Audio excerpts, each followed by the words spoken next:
नमस्कार बच्चों, बीसीए वाले के ट्यूटोरियल में आपका स्वागत है, अभिनंदन है। और आज हम लोग पढ़ रहे हैं क्लास 9 का ये तीसरा चैप्टर है, इसको बोलते हैं जीवों में विविधता। बात समझिए, जीवों में विविधता मतलब क्या।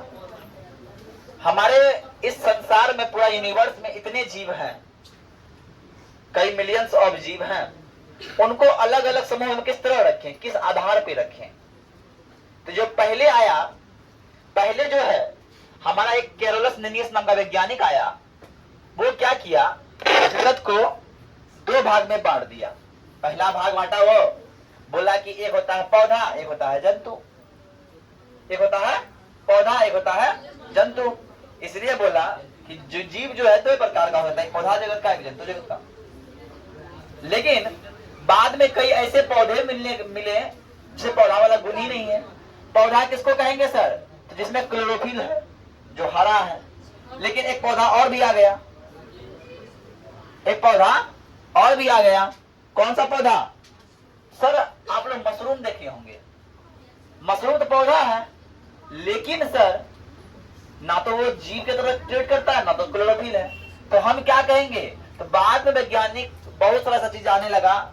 इस चीज को देखते हुए उसको जीवों को अलग अलग भाग में बांटना पड़ गया, है ना। तो इसी अलग अलग बांटना ही कहलाता है वर्गीकरण। क्या कहलाता है?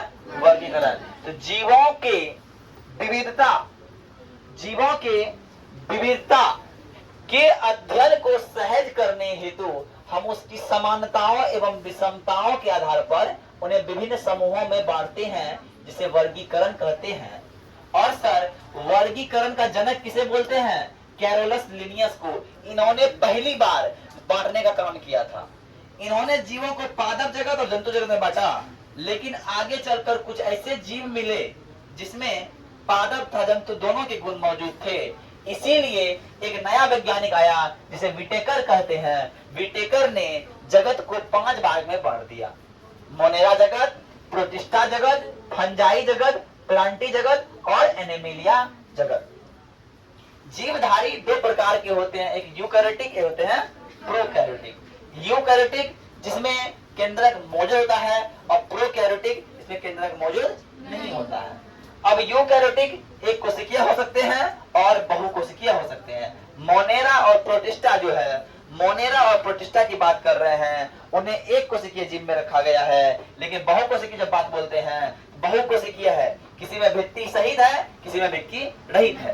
कोशिका भित्ति किसे बोला जाता है?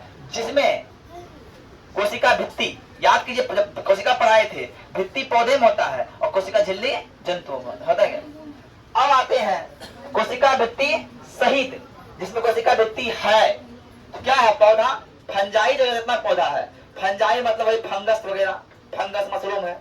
हम लोग जो मशरूम खाते हैं वो क्या है? फंगस है, फंगस। और प्लांटी में जो पेड़ पौधा है वो क्या है? पेड़ प्लांटी। ये कोशिका सहित है, इसमें कोशिका भित्ति होता है। एक कोशिका भित्ति रहित, ऐसे हम लोग हैं, हम लोग क्या एनिमेलिया हैं, और हम लोग में कोशिका भित्ति नहीं पाया जाता है। इस आधार पे बंटवारा किया गया है। इसको कल हम लोग बार बार पढ़ेंगे, कल अलग अलग करेंगे। प्रोकैरियोटिक क्या होता है, यूकैरियोटिक क्या होता है, मोनेरा क्या होता है, प्रोटिस्टा क्या होता है, बहुकोशिकीय क्या होता है, एक कोशिकीय क्या होता है, प्रकाश संश्लेषण कौन कर सकता है, कौन नहीं कर सकता। जैसे मान लीजिए प्रकाश संश्लेषण नहीं करने वाला फंजाई।